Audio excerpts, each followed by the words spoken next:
Hi, I thought I'd just do a quick comparison of the new 888 kV CarbonBird motor. Basically, this is the new style replacement for the old 775 kV motor. As you can see, the two appear very different, and this motor does have some nice new features to it. But I thought I'd just do a side-by-side comparison for you guys. And then later on, I've got three of these that I'm going to use to upgrade my tricopter. And I'll do some flight testing and get back to you guys online with how it compares performance-wise in flight. But firstly, if you just look at the two motors together, they are actually the same height. There's actually about a millimetre difference between the two, although they don't look to be because of this larger back piece, which I'll get into later. They are pretty near to exactly the same diameter. So from a dimensions point of view, there's not a lot of difference between the two. But, a bit hard to see there, but we've got larger diameter bearings. In fact, actually it's not that hard to see at all there. Larger diameter bearings. Have a look at the top of this one. Actually, while we're still looking at the top, you can see a lot more of the coil through the top plate of this one than you can the old one, and that's just going to allow for extra airflow through the coil, so it should help with cooling. Which brings us to the back part of this can, and what this is it's a little fan.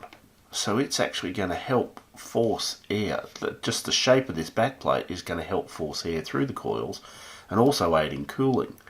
Now, like the other CarbonBird motors, the first thing you need to do when you get them brand new is take the grub screw out of the back and Loctite it in. So I'm going to do that. Now the grub screw, it's going to be really hard for you to see, is actually inside the vents. So it still needs a 1.5mm driver. I'm just going to pop that grub screw out very carefully. There we go. Pop that into a tiny little bit of heat Loctite and screw it back in. Lovely. Cool. Nice and firm. Don't have to be over tight. And that's now ready to bolt on. Now, just like the other motors, it comes with a collet. It's the four splined collet, so there is the upgrade to the 3 splines, which are better. It comes with the mounting back plate. It comes with a little packet of hardware, which includes the brass connectors for the ESC, which if you use the CarbonBird ESCs you don't need. It comes with 2 spare circlips and 4 screws to mount the plate to it.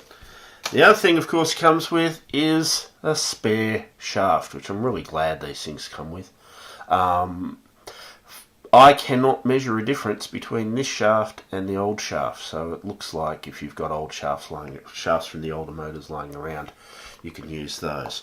So there it is, the 888 kV, so a bit higher prop speed, supposedly more efficient.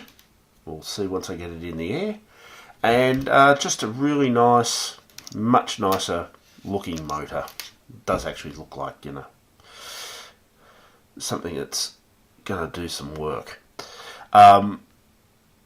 So I'll get back to you with some flight statistics on it. That'll probably be in text online, and I'll see you guys around.